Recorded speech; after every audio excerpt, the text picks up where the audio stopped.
Bloomberg Audio Studios. Podcasts, radio, news. This is the Bloomberg Surveillance Podcast. Catch us live weekdays at 7 a.m. Eastern on Apple CarPlay or Android Auto with the Bloomberg Business app. Listen on demand wherever you get your podcasts or watch us live on YouTube. Right now, your most important conversation of the day. Richard Haass, Ambassador Haass, serving both parties.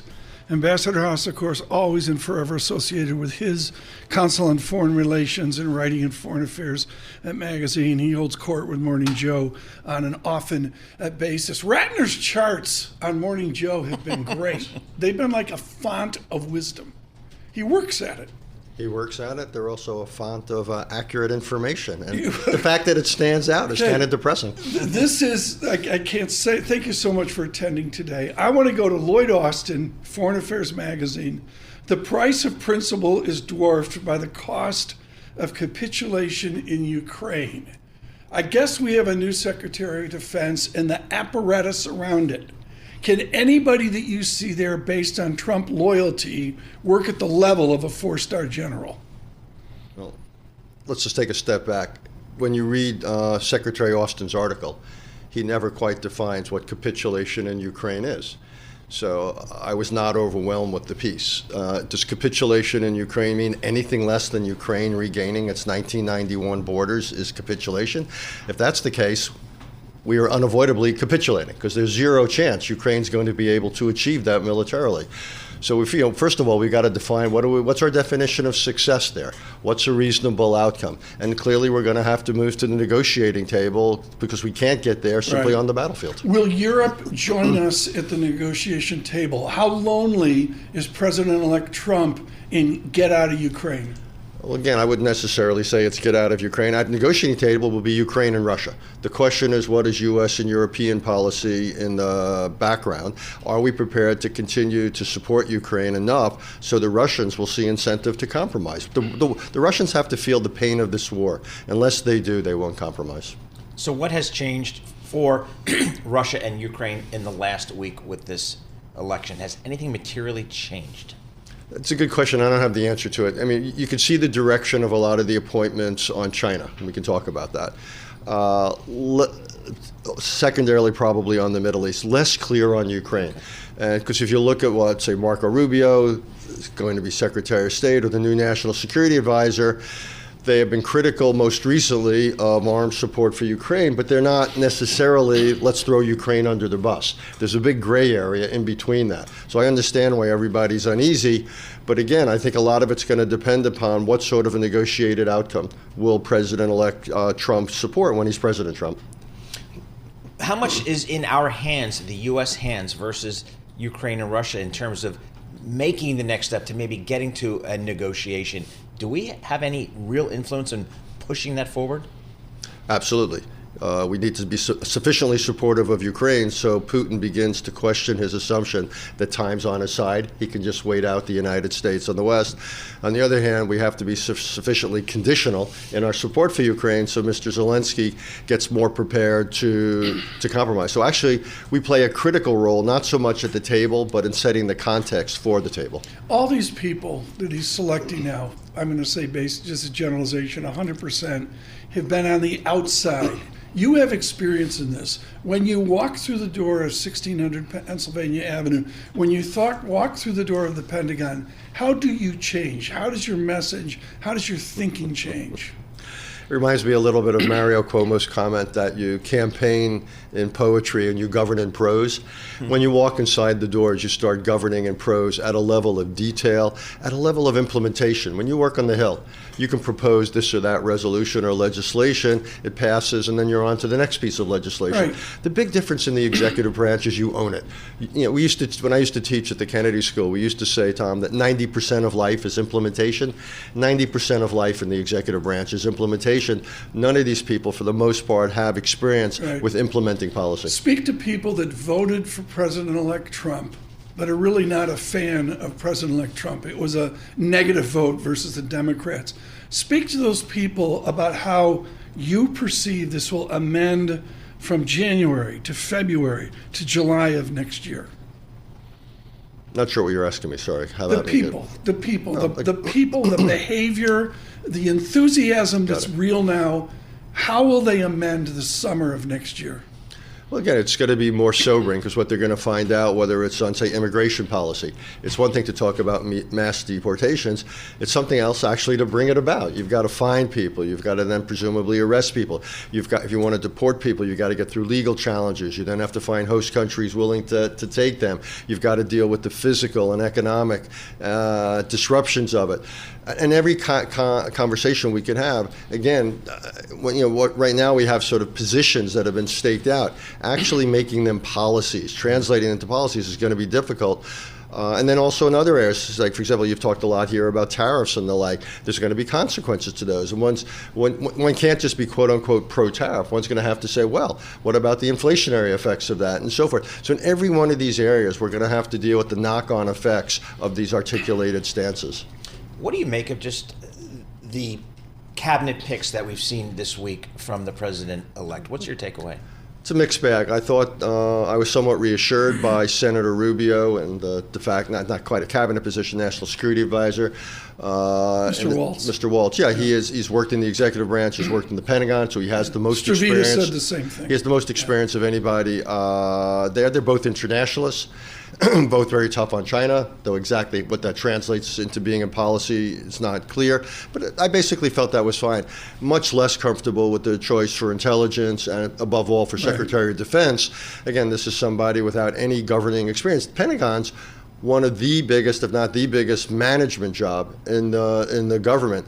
And to put someone in that seat who doesn't have experience, to me, is eye-watering. We're going to come back with Richard Haass. I have to ask the journalist a question. Would you serve within this new administration? The odds of me being asked, Tom, are about equal to your being asked. Thank you. What are you doing for Centerview Partners? Spending a lot of time talking to CEOs about the world and how it affects their business plans, supply chains, markets, you name it, and also trying to increase our international business. So I've been traveling around the world doing what I can there. One thing I've learned doing this new project, Richard, is the international nature. Paula, good morning in Santiago, Chile. Chile offers expats and people leaving America a vibrant and diverse experience. You can benefit from the country's thriving job market, affordable cost of living, and rich cultural heritage. Nice. Richard Haass on the people out there that want to leave America now. What do you say to them? I'm not big on leaving America. This country is still the greatest experiment on earth, and if you have problems or difficulties, then stay in the system and work. Work against things you don't want to see, work in favor of those things you want to see. There's so many ways to make a difference, Tom, in government, in the private sector, in civil society. I just don't understand this argument for leaving. And what people in the punditry, I see this, they think we're 4 years out to 28. We have a congressional election where Congress people start running in 1 year for the election at 26, which is basically tomorrow. You got that. We've also got a mayoral election in this city in New York in exactly a year. Got to think about that. We also have the 250th anniversary of this country coming up. That could be a collective teach-in about the value of being a citizen in this American democracy of ours. Richard, talk to us about the challenges of China here for this new Trump administration. Where do you think the U.S. is going as it relates to China these days?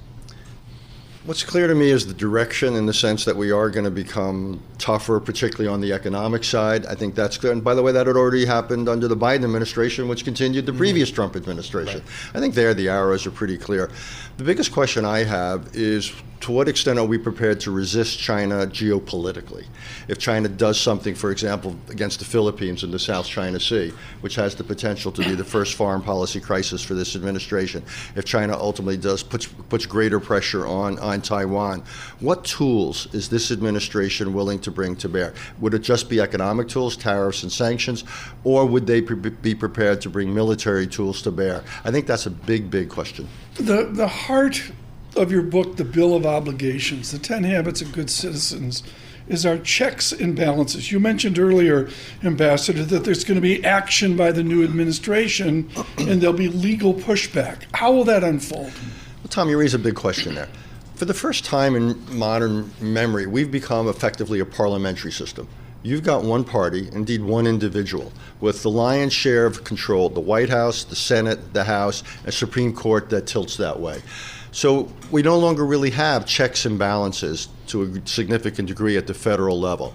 So the real question is, how does this president, how does this administration comport itself? Does it respect any limits? Yes, they won the election, but 49% of America voted against them. And the real question is, does our system work with this degree of concentration of power? And what makes me a little bit uneasy, Tom, is we're beginning to see some, how would I call it, extra institutional things. For example, this potential board of military people to look at the political orientation of the generals, or what Elon Musk and Vivek are being asked to do.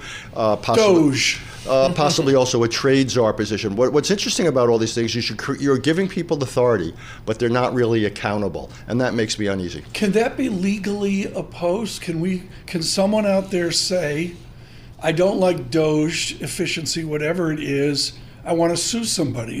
We've never been here, right?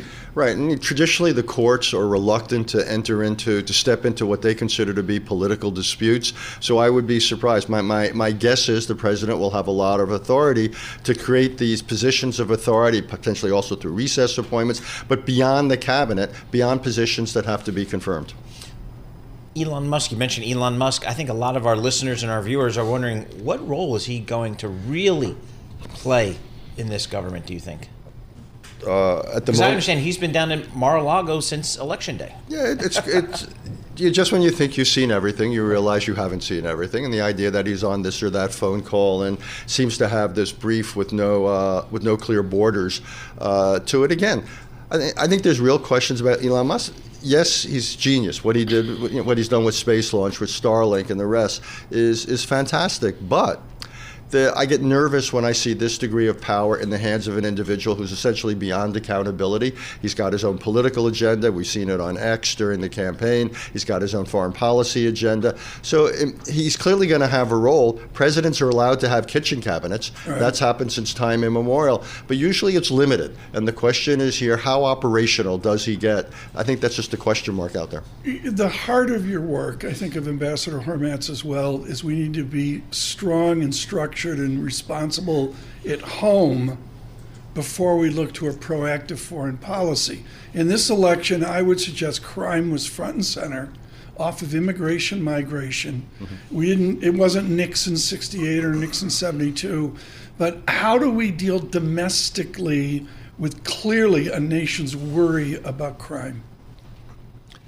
Well, first of all, you're right. I think the border had tremendous impact along with inflation and so forth. The first thing I'd say, Tom, is not to have less foreign policy. Our problems at home are real, but they're not caused about what we're doing or spending in the world. As a percentage of GDP, all of our defense is still only roughly half what we did during the Cold War. Look, on crime, there's no one thing, but I would basically say, it's where the Democrats got it so wrong with defund the police. We ought to fund the police. We ought to train the police. We ought to expand the police and make them more professional. And yes, they've got to be accountable, but we need more police, so we need better police.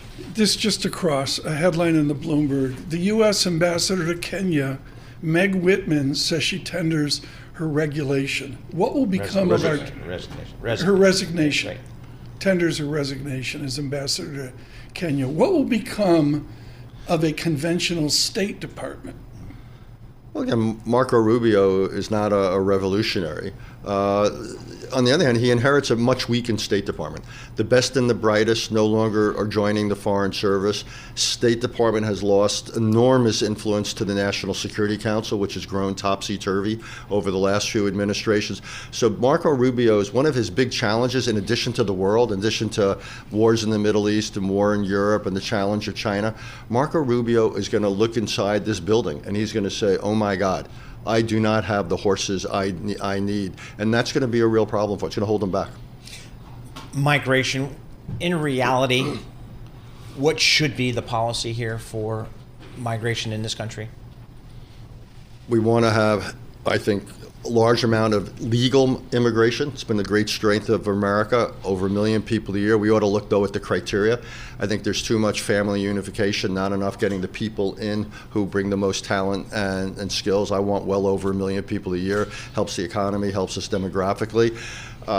We've got to fix the asylum system. The idea that someone comes in here, says, I'm coming here for asylum, we can't hear their case for 6 or 7 years, is crazy. I think basically we're going to have to reintroduce some version of remain in Mexico or remain outside the United States while you press your asylum case. But basically, immigration is going to take a combination of a good legal program, but tougher border, and we've got to deal with those. We got to create the capacity to vet the people who want to come here. One final question. What is the tone, the number one question from chief executive officers when you speak at Centerview Partners? I think the biggest question right now is about China. So many of them are one way or another dependent on investment in China, China influenced supply chains. Particularly those in the technology space, Tom, they want to know is what is the political environment they're going to be operating in, whether it's regulation, tariffs, sanctions. Also very concerned about what about geopolitics and how might that affect the U.S.-China relationship. But I think for a lot of Americans, that's issue number one. I would say for a lot, issue number two might be Mexico. And that's where working out a relationship with the new leadership of Mexico, can we figure out something where we can manage our border in a way that doesn't cause a massive trade crisis at the same time with Mexico? You can't say enough about the Bill of Obligations, the 10 Habits of Good Citizens, many other efforts, including The World, which was my book of the summer, I believe, years ago. Richard Haass, thank you so much. With Centerview Partners, and of course, the former president, he's very emeritus. President Emeritus. Absolutely. Council on No problem. Foreign Relations. Tom, one day you'll step down from the show and you too will be emeritus. John says I'm emeritus every day. Thank you, John. Thank you for that as well. Richard Haass, thank you so much.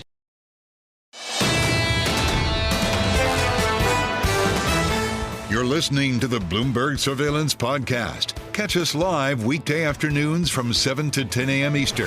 Listen on Apple CarPlay and Android Auto with the Bloomberg Business app. Or watch us live on YouTube. Jim Caron, he is with Morgan Stanley. Can't say enough about the holistic approach he takes. Jim, I saw today, completely aside from the CPI report, JPL is laying off like 5% of their employees. You actually darkened the door there, right? I was shocked by that. What does that say about science in America? Right, so the Jet Propulsion Lab, thank you, Tom. Always surprised with some of the questions I get. No, but it's a shock. I mean, they're like iconic. Yes, it is iconic. It was viewed as welfare for Caltech students because you could always get a job there. But look, I think science and technology, at least maybe there from what they're doing, it could be a slow period. But let me tell you, it's not going away. Is inflation going away? There seems to be some angst about that. So I'm in the camp that we do have an inflation issue. That doesn't mean that I don't think that inflation's coming down right now, and I think that it is. I just think that we're going to have a hard time keeping it at target levels around 2% for an extended period of time. Therefore, any uptick or failure for inflation to come down materially creates more anxiety for me. And I think that's the way the markets are going to think about it, and certainly that is the way that the Fed is going to react to it as well. So should the Fed sit on the sidelines here? Are they kind of done for the near term, do you think? No, I think the Fed is on a mission to 4% because if you listen to their last policy statements, what they said is that they're lowering interest rates, they're not easing, which means that they still believe that they're very tight right now. Okay. So if anything, they want to get to neutral. Are they very tight?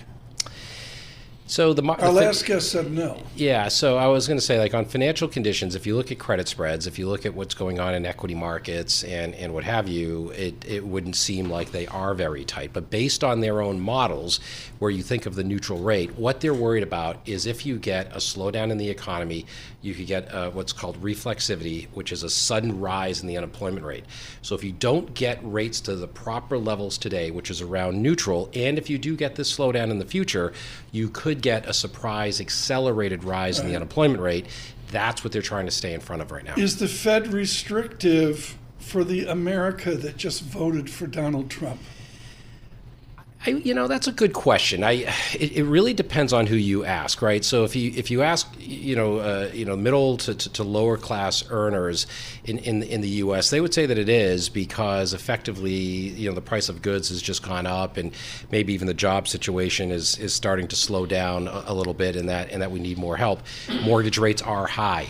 But what I think people are missing is that with the Fed lowering interest rates, will it actually lower your mortgage rate, or does that create a yield curve curve steepener, meaning that the longer term rates that you borrow at may stay elevated because if the Fed cuts rates today, it may send an inflation impulse into the future, and that could bring up those higher term rates that people actually borrow at. So I think there's a lot of misunderstanding around that in terms of just, you know, the broad American.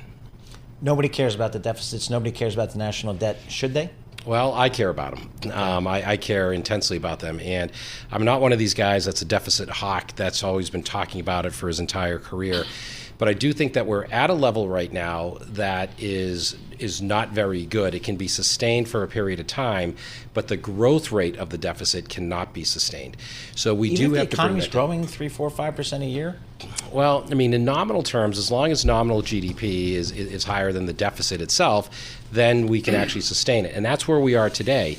The problem is what if we have a shock and we need to have a fiscal response, then we're limited in terms of what we can do. Jim Caron of Morgan Stanley on the little g, the growth rate, which is the be-all and end-all, the debt and the deficit. We have a great chart, it's just an unbelievable bar chart that shows the pieces of inflation, energy, food, and the rest. And the answer is we used to be at 2.4-ish% on a gobbledygook of Jim Caron moving averages.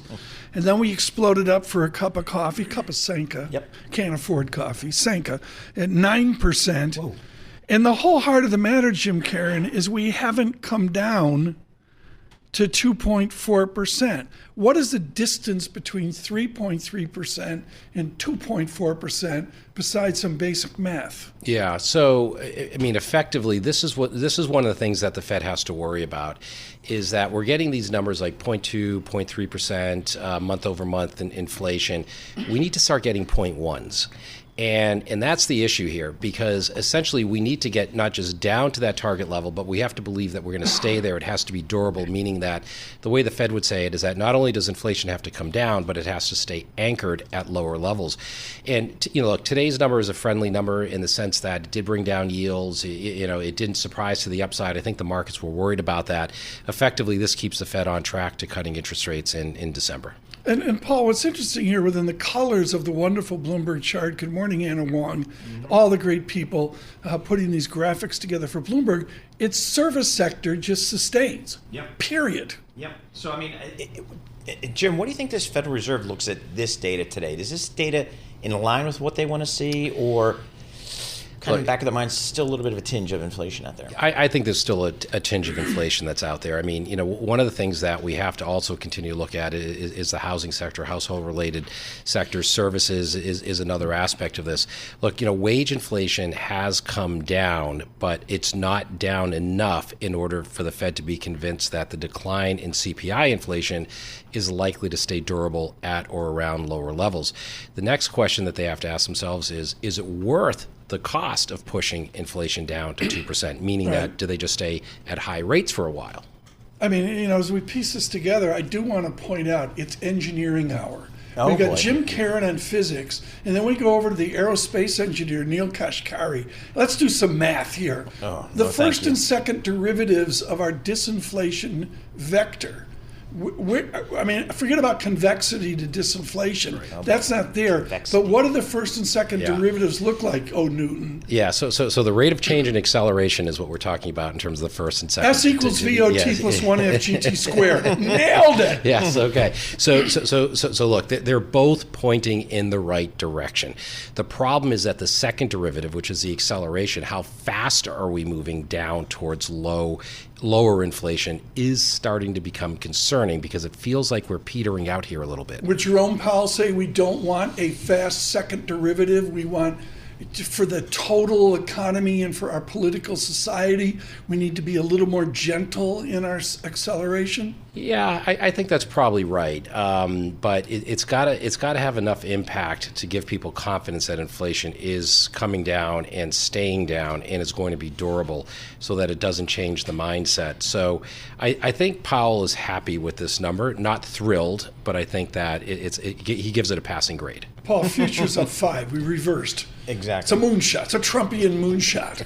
Jim, what are you talking to your clients about in the last 7 days since the election, and kind of where we're going from here? So look, I mean, a lot of things going on right now. People talk about the Trump trade and what have you. I think a lot of this, and I know there's a lot of consumed talk around tariffs.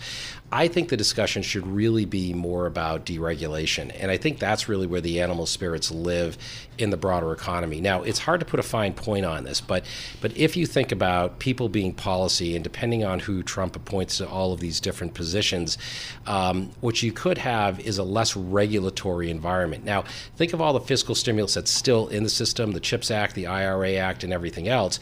If that starts to become deregulated, that money starts to go towards more productive use and could generate a higher multiple, higher earnings, and everything else. So what's happening in the markets today is we're starting to see more of a broadening. So small caps, for example, have actually done really well. Right. Mid caps are doing very, very well. It's the Mag 7 now all of a sudden that's making us a little bit concerned. But you know what? That's a broader market. And the more people participate in it, the more stocks participate in the rally, the better off we are. And that's what we're seeing. How about in the fixed income market here? I mean, where do we go here for opportunity? I know folks tell me the spreads are at all-time tight levels here. Yeah, my U.S. high yield has been the best performing. I made a lot of money this year. So it has been the best performer. Right. I will give you that. Now, will it be continue to be the best performer going forward is another question. I am in the camp that we have a soft landing, which means that I think that default risks stay relatively low. So I do like the lower end of credit. So I do like high yield, but in particular, I like bank loans. I like leveraged credit at this point. The reason is that I'm uncertain as to where the interest rate movements are going to go. And bank loans tend to be a floating rate instrument, so I think that's good. So that's where I wanted to go. Floating fixed. You say it's a floating 2025. At this point, I'm going to say floating, just because I think that the markets have already priced in this terminal rate for Fed funds, which is somewhere around 3.5%. I won't disagree with that too much. I'm a little higher. I'm at like 3.75 or 4, so I think the Fed cuts, but not as much as what the market's pricing. So therefore, I like the more floating versus the fixed. Explain that to mere mortals out there. They're on their commutes and go, who's this Caron guy? He's floating and fixes it all. A fixed is when I got a coupon. I know what I'm going to get on a semi-annual basis, right? Right. How often does floating float? So it depends, but generally every 3 months. So generally every 3 months. You don't know your yield, but you're going to get something. Exactly right. It'll float with the short-term interest rate. How much percentage point yield do I get from taking floating versus fixed? So relative to, if I look at fixed high yield versus floating rate loans, now both of these are both high yield instruments. You're looking at probably about 150 basis points extra carry. 1.5 percentage points? Yeah, because essentially the curve is relatively flat to inverted, so therefore so you're not getting the extra duration and yield pickup. Yeah, but Paul, people are driving off I-80 right now. I know, exactly. What am I supposed to be doing here? All right, so where is just the best value that you see out there? I mean, you're cross asset. That makes me think your remit, you can go anywhere. Right. Where are you going? So a couple places. Let's say on the fixed income theme. For me, non-agency mortgage-backed securities. Non-agency mortgage-backed example securities. Of that would be. So these are loans that are non-conforming in the sense that they're larger loans. So this could be residential mortgage-backed securities. They're trading wider than investment-grade credit spreads, and they still have an investment-grade credit rating. So therefore, it's good. It has slightly less duration. On the equity side, what we're broadly going to say is that the mid-cap sector is where all the value is. So we're talking about 22 PE multiples as being too high. Many of these mid-caps, these are companies who you know the names, they have real earnings and everything else that are trading with PE multiples in the mid-teens. If we get more of a rotation towards the cyclical sector of the economy, which I think we will, we have to start looking at materials and industrials. Tom, when was the last time somebody came in here, sat in the seat, and said, I'm really excited about these materials stocks? Right? Oh, no. Never, right? It hasn't happened in a long time. And I think the time is ripe right now to think about the reindustrialization, manufacturing sector, onboarding of manufacturing in the U.S., particularly under a Trump administration. These could be interesting cyclical stories. Jim, they're loving you on YouTube. They're talking here. They're asking me where I put my statistical analysis and differential equation books. Are they on my bedside table? No, there's a hallway at home, sort of 17th century. And there's a hallway, and the Fabosi's down at the bottom where the dogs chew on it. Yeah. That's what we got. 1,200 pages. I know. There's a lot to Money chew markets. there. Yep. Jim Caron, brilliant. Thank you. Don't be a stranger. This is the Bloomberg Surveillance Podcast. Listen live each weekday starting at 7 a.m. Eastern on Apple CarPlay and Android Auto with the Bloomberg Business app. You can also listen live on Amazon Alexa from our flagship New York station. Just say, Alexa, play Bloomberg 1130. This is a joy. There are people that have studied the failure of the American retirement system. I think of Roger Ferguson, of course, all that he did with the Fed and with TIAA-CREF. I think of Peter Orszag, now at Lazard, his work at Brookings. But no one has studied this from ERISA 1974 like Alicia Munnell. Her title is the most prestigious title in management science, the Peter F. Drucker Professor of Management Sciences, Boston College. And we're thrilled as she retires that Alicia Munnell will join us. Alicia, thank you so much for joining today. At Boeing employees screamed, "Give us back what was there before 1974. We want to go back to old, stodgy defined benefit programs."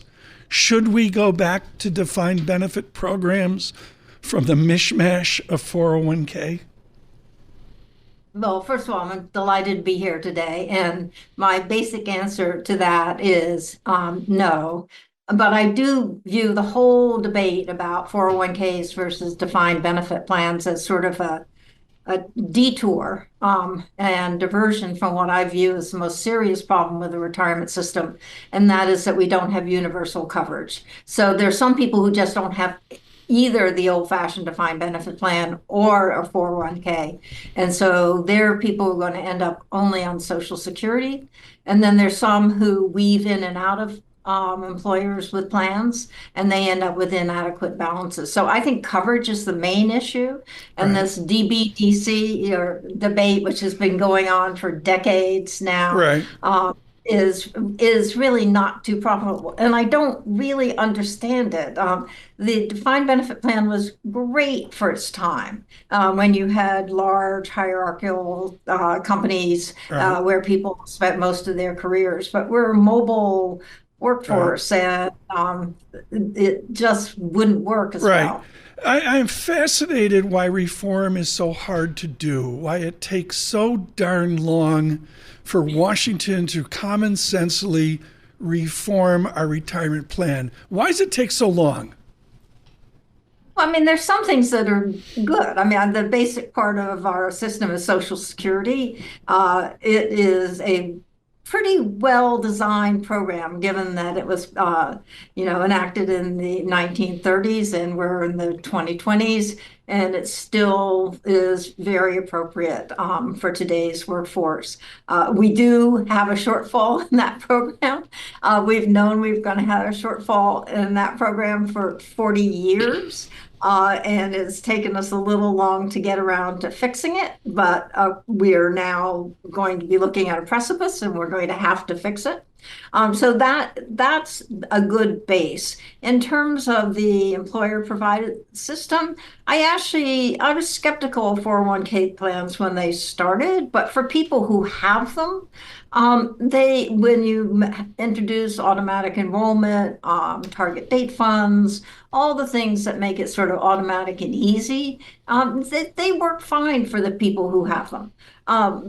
And no one has in the private sector really has the defined benefit plan anymore. We were just looking at some data that showed that only 5% of people approaching retirement have a defined benefit plan. Wow. Alicia, many of our viewers and our listeners are thinking about Social Security. What can you tell us about the viability of Social Security system in 20 years, 30 years, 40 years? I can tell you a lot. It's going to be there. We do have a shortfall. We have high costs and are higher than our tax revenues coming in. We have a trust fund that we're using to bridge that gap.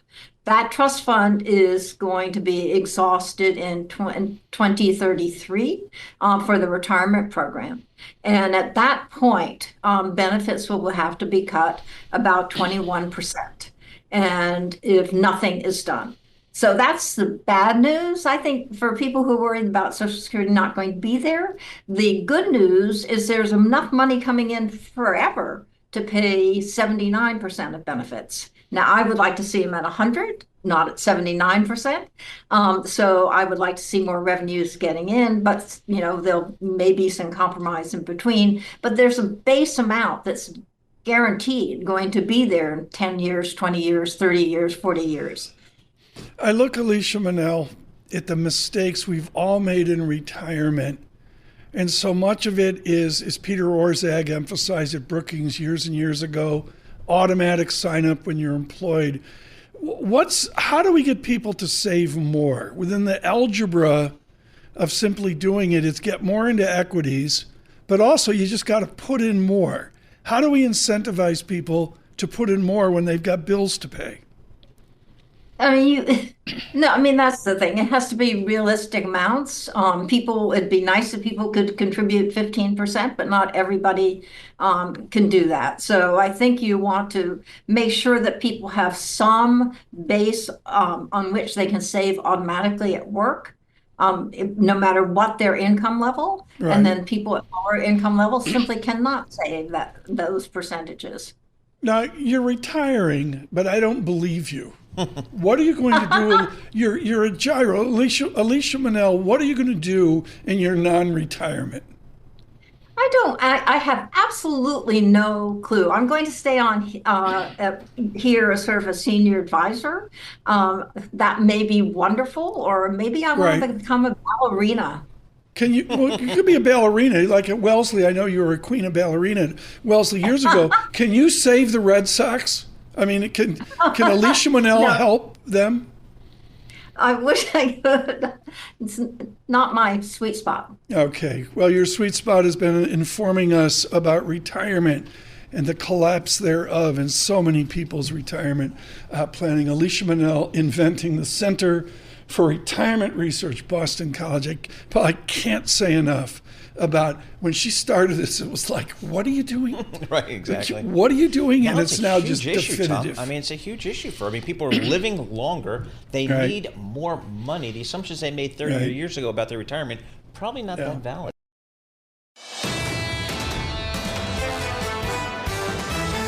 This is the Bloomberg Surveillance Podcast. Listen live each weekday starting at 7 a.m. Eastern on Apple CarPlay and Android Auto with the Bloomberg Business app. You can also watch us live every weekday on YouTube and always on the Bloomberg Terminal. Right now, joining us, David Salem. He was hugely popular. Last time he was on with me, at least I've been out a bit. Hedgeye Risk Management here this morning. Do you change your investment outlook with the new administration? Or do you try to get on to the beginning of spring training when the Red Sox say this is the year? Our approach is data-driven. And if the data changes as a result of the election, then we will change. But if they don't, then we don't.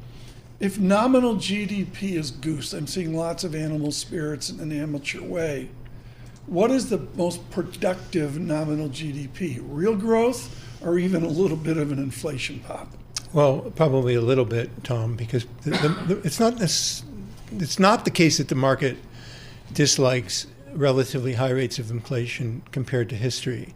What the market really dislikes is volatile inflation, because it's hard to price, it's hard to manage, it's hard to set up longer term positions. For what it's worth, our view of, we look at everything in real terms, so real GDP, we see it growing modestly through the end of our planning horizon, which due to model limitations is probably through the end of the third quarter of 2025. So you're talking about 2.2, 2.3 real GDP against an inflation backdrop that we think will be a little bit higher than the market is still discounting, although the market's been moving toward our inflation outlook, if you will, of sort of low threes between now and the end of the third quarter of 2025. Wow. So what should this Federal Reserve do? You're talking about growth rates like that. An argument can be made that this Federal Reserve should just maybe sit pat a little bit. But what do you think this Federal Reserve should do? Yeah, I hope, Paul, this answer doesn't frustrate you or TK. But I don't think the Fed's mandate is sufficiently clear. And I think with the utmost respect, like you had Neil on earlier today, I just saw him in the lobby, cash carry, they're just making it up as they go. And they're making up not only the mandate, but the means that they pursue, that they employ to pursue however they define the mandate. And that's because their mandate from Congress is insufficiently clear. So you ask me, what should they do? Mm-hmm. I don't think anybody can honestly answer that question. Tell me what the Fed should or should not do. Is it December or do you go into next year? All right, so just to finish the point, I'm going to just put myself into the mindset of the people at the Fed who have a different definition of the mandate and different models than we ourselves employ. So to answer the question, I think that they ought to be very, very careful about cutting rates too quickly, because the outlook for inflation. Look, what is inflation? You talked about it earlier today when you talked about calculus, first and second derivatives. We focus intensely on first and second derivatives in Hedgeye. And when you look at that, inflation is essentially a computation. It's a ratio. You have to look at your base effects. And the base effects tell us that it's going to be very difficult for them to move this gigantic supertanker called the U.S. economy towards inflation anything close to the target over the next year. And that suggests that they ought to be very measured and patient in further reductions of the rate, of the policy rate. One of the key issues with this new administration is going to be kind of how they're thinking about global trade. One of the first orders of business is China, and I know you have strong views on China here. Yeah. How do you think about that? Well, my strong views on China are limited exclusively to the perspective of like a chief investment officer, yep, somebody stewarding a large pile of money. And I've held these views for a very long time, because when you're allocating capital and taking risk, you obviously want to be cognizant of what is the worst case for the risk taking and what's the best case for the upside. And when you do that and you look at, for example, publicly traded companies in China as distinct from private equity in China, I don't see an upside, Paul, that's even remotely close or commensurate with the downside. And the downside we saw, obviously, with Russia's invasion of Ukraine, where either through fiat regulation or law or just by market movement, basically your wealth gets taken away, at least confiscated for a time period. You get wiped out. So the expected return has to be very high, and I don't think you see that in publicly traded Chinese companies. Yes, Tom. I want to come back and focus on the equity markets, but let's just begin with the character of our exuberance. Yardeni says it's the roaring 20s. What is the character of our exuberance after this election? Yeah, I actually think to some important respects it's what we might call rational exuberance, right? Because you see the market is starting to discount obviously policy changes. I think probably the single most important policy change that might affect the trajectory of, say, the U.S. economy and in turn the global economy for the next few years doesn't emanate from either the White House or Congress. It emanated from the Supreme Court with the Chevron doctrine decision recently that basically said to the independent agencies, you don't have as much power as you've had in recent decades, and you need to go to greater lengths to justify anything that you're doing. And I think if that gets taken to a kind of logical and prudent extreme by actors in the economy generally, particularly those in the agencies, that could be very productive of a stimulus to growth. That's why I say some things, Tom, that are going on in the markets today strike me as rational rather than irrational. David Salem joins us here in our Bloomberg Interactive Broker studio.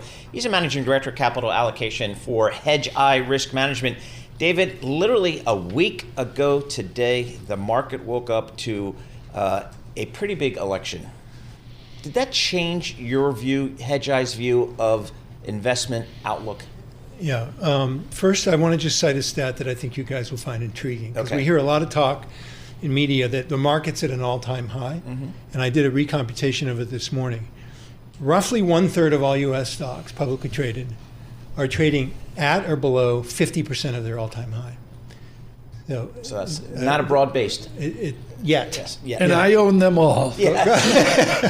Globally, it's an even more laggardly situation at present, with more than half of all stocks traded globally, ex the U.S., trading at least 50% below their all-time high. So that, now let me segue over to your good question, Paul. Like, does an election change the outlook? Mm-hmm. My work at Hedgeye is an interesting, because we have a lot of people doing fantastic work that, for better or worse, I think it's mostly for the better, focuses on short-term opportunity and peril in the market. I don't. Mm-hmm. Capital allocation I was brought in to build a business that takes a medium and much longer-term view. And in that context, I just want to share with you just a few observations, because we had the election on Tuesday, and on Wednesday and Thursday, and because we were subject to Chatham House rules, I can't say who I met with, but we'll just say a dozen CIOs of like very large funds from around the world. Mm-hmm. And the focal point was just take a step back, let's all take a deep breath, and ask ourselves the question, in light of everything that's going on in the world, including but not limited to yesterday's election, to what extent and how should we change the approach that we've been employing for some time? Now, these are institutions that have approaches that are idiosyncratically suited to their missions. So one of them is, frankly, the largest fund in the world. So it knows that asset size is the enemy of investment success. It cannot pursue the strategies that some of the smaller funds, but nonetheless large funds that were in the room are pursuing. And the bottom line, Paul, is that they're not inclined to modify the approaches. What they're inclined to do, by which I mean the policies and to some extent the strategies, but there is acute agony and angst about the overcrowding of particularly some of the alternative investment niches that have enabled these institutions to do better than the norm until quite recently. Agony and angst, it's right where I wanted to go. Janet Lauren at Bloomberg driving the ship on this. Endowment failure recently because of alternative investment failure. Yeah. Is it a thing? Or is it just a moment that we've seen this underperformance? It's a big thing. I think it's not, even though there's a lot of talk about it, Tom, I don't think it's sufficiently recognized. The problem that is looming. And one, again, Chatham House rules, so I can't say who said it. But one of the CIOs... You don't have to do Chatham House. We do Chatham House here. We ignore Tucker as much as we can. Continue. I will. The point I'm driving at is simply that one of the CIOs of one of the largest funds in the room said, look, we now have actually two distinct sets of books. We have our accounting books where we have to use the NAVs provided by all of our alt managers. But for risk management purposes, which is what really counts, we're using our own marks. And there's a wide and growing gap between the two. Again, it's been widely reported on. The question is, when will that problem come to the fore? No organization can be better than its... Oh, come on, I just read. I don't have the details in front of me. I'm going to pick on Princeton. It may be wrong, but people are putting out debentures or bonds of some type because they can't cash out of alternative. Exactly, yeah. And that problem will grow worse. You have a permanence to this, out 3 years, 5 years more. Well, the word permanence, that's a noun. You can use the adjective permanent, right? These are permanent pools of capital, but nonetheless, their time horizons for measuring performance and assessing the capacities of the hired guns that deploy their capital is much shorter than that. But the problems haven't all bubbled up at the same time. What you're going to have to see, I think, this is my own opinion, which I'm labeling as such, is that as one institution after another finally throws in the towel and says, look, we don't actually have as much money as we've been professing to control, then the pressure gets unbearably acute on others to take reasonable marks, which means markdowns. Well, in 2022, when everything went down, everything, stocks, bonds, across the board, I was shocked that we didn't see more markdowns of private equity and private credit. The endowments, the university endowments, which I have some experience with, I didn't see anything. Mm-hmm. So is that a problem for the market, the fact that the mark-to-market rules aren't more maybe stringent or timely? It is. What's an even perhaps greater problem, I think, Paul, for a lot of institutions that are, loaded to the gills with private stuff, is that they've actually made forward commitments, right? The way an institutional fund works, you commit the capital, gets drawn down over time. Right. The question now arises, as the capital calls flow in, where do these institutions get the capital, the dollars, right, to meet those capital calls? And the answer, obviously, is they have to sell something. What will they sell? Right? Interesting. That's the real elephant, unrecognized elephant in the room, in my judgment. So what do you think of a professional institutional portfolio? What percentage should be alternatives, do you think, these days? Yeah, it really does depend on the skill, the competence of the people that are deploying the money, right? So there's way too much sort of Yale wannabes and mimicry, right? And this is a problem. Again, I won't name names, but one of the major university endowments that competes certainly at the board level in terms of performance comparisons with Yale itself has done a computation and said, look, our asset size is such a handicap, even if we had the most talented staff, right? Getting right back to the main thread, we can't deploy enough capital in a manner that will enable us to move the needle. Plausibly to capture the return premium that induces us to invest in private stuff to begin with. You got to come back. I 100% agree with you. David Salem, we're out of time. Thank you so much with Hedgeye Risk Management. This is not a small matter, folks. Paul, way better than me on private credit, private equity, and alternative. Yes. Alternative investment. This is the Bloomberg Surveillance Podcast, available on Apple, Spotify, and anywhere else you get your podcasts. Listen live each weekday 7 to 10 a.m. Eastern on Bloomberg.com, the iHeartRadio app, TuneIn, and the Bloomberg Business app. You can also watch us live every weekday on YouTube and always on the Bloomberg Terminal.